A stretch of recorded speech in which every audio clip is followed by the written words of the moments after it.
భారత రాజకీయాల్లో ఎప్పుడూ హాట్ టాపిక్గా ఉండే పేరు ప్రధానమంత్రి నరేంద్ర మోదీ. ఆయన రాజకీయ భవిష్యత్తు గురించి ఎప్పుడు ఏ నిర్ణయం తీసుకుంటారా అనే దాని గురించి దేశవ్యాప్తంగా నిరంతరం చర్చ జరుగుతూనే ఉంటుంది. అయితే తాజాగా సోషల్ మీడియాలో ప్రధాని మోదీ రాజకీయ భవిష్యత్తుకు సంబంధించిన కొన్ని జ్యోతిష్య అంచనాలు, జాతక విశ్లేషణలు విపరీతంగా వైరల్ అవుతున్నాయి. కొన్ని నివేదికల ప్రకారం 2026 మరియు 2027 మధ్య కాలం ఆయనకు అత్యంత సవాలుతో కూడుకున్నది. ఆయన పదవి నుంచి తప్పుకునే అవకాశం కూడా ఉంది అంటూ జ్యోతిష్యులు అంచనా వేస్తున్నారు. అసలు మోదీ జాతకంలో గ్రహాల స్థితి ఎలా ఉంది? లాల్ కితాబ్ జ్యోతిష్యం ఏం చెబుతోంది? ఈ వైరల్ అంచనాల వెనుక ఉన్న అసలు నిజాలేంటో ఈ వీడియోలో క్లియర్గా తెలుసుకుందాం.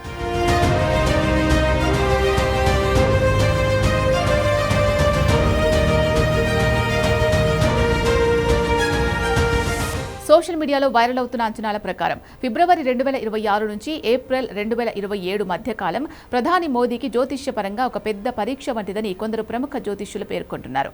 ఈ కాలంలో కుజుడు, శుక్రుడు గ్రహాల కలయిక వల్ల ఆయన ఆరోగ్యంపై, అలాగే దేశ అంతర్గత భద్రతపై ప్రభావం పడే అవకాశం ఉందని వారు విశ్లేషిస్తున్నారు.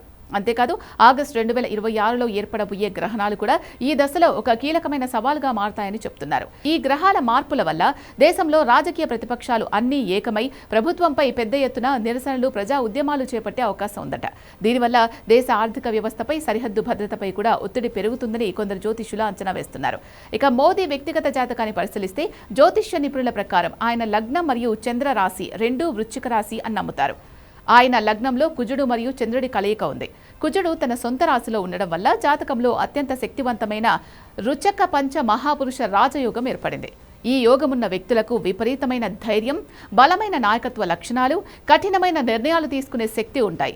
దీనికి తోడు ఆయన జాతకంలో శత్రుహంత యోగం కూడా ఉందని జ్యోతిషులు చెప్తారు. అంటే ఎంతటి రాజకీయ ప్రతిపక్షాలు ఎదురైనా, ఎన్ని సవాళ్లు వచ్చినా వాటిని తట్టుకొని శత్రువులపై విజయం సాధించి మరింత బలంగా ముందుకు వెళ్లే శక్తి ఈ జాతకానికి ఉంటుంది. జ్యోతిష్య శాస్త్రం ప్రకారం ప్రధాని మోదీకి ప్రస్తుతం కుజ మహాదశ నడుస్తోంది. ఈ మహాదశ నవంబర్ 29, 2021 ప్రారంభమైంది. ఇది నవంబర్ 29, 2028 వరకు కొనసాగుతుంది. ప్రస్తుతం ఇందులో గురు అంతర్దశ నడుస్తోంది. ఇది ఆయన నాయకత్వానికి, అంతర్జాతీయ గుర్తింపునకు చాలా అనుకూలమైన సమయంగా జ్యోతిష్యులు భావిస్తున్నారు. ఈ దశలో ప్రపంచ వేదికపై భారతదేశం మరియు మోదీ ప్రతిష్ట మరింత పెరుగుతుందని విశ్లేషిస్తున్నారు. అయితే 10వ ఇంట్లో శుక్రుడి స్థానం వల్ల కొన్ని పెద్ద సవాళ్లు ఎదురైనప్పటికీ గురుగ్రహ అనుగ్రహం వల్ల ఆయన వాటిని విజయవంతంగా అధిగమిస్తారని చెప్తున్నారు. కానీ డిసెంబర్ 7, 2027 తర్వాత గ్రహాల స్థితుల్లో మార్పుల వల్ల 2028లో అదే రాజకీయ హోదాను కాపాడుకోవడం కష్టం కావచ్చని, దేశంలో కొత్త నాయకత్వం తెరపైకొచ్చే అవకాశం ఉంది అనే అంచనాలు కూడా ఉన్నాయి. మరోవైపు జ్యోతిష్య శాస్త్రంలో ప్రత్యేకమైన లాల్ కితాబ్ విధానాన్ని అనుసరించే నిపుణులు భిన్నమైన అభిప్రాయాన్ని వ్యక్తం చేస్తున్నారు. లాల్ కితాబ్ ప్రకారం ప్రధాని మోదీ సెప్టెంబర్ 17, 2020 నుండి సెప్టెంబర్ 17, 2026 వరకు శని మహాదశ ప్రభావంలో ఉన్నారు. ఈ కాలం క్రమశిక్షణ, బాధ్యత మరియు పట్టుదలతో సవాళ్లు అధిగమించడాన్ని సూచిస్తుంది. ఇక సెప్టెంబర్ 17, 2026 తర్వాత ఆయనకు రాహు మహాదశ ప్రారంభమై సెప్టెంబర్ 17, 2032 వరకు కొనసాగుతుంది.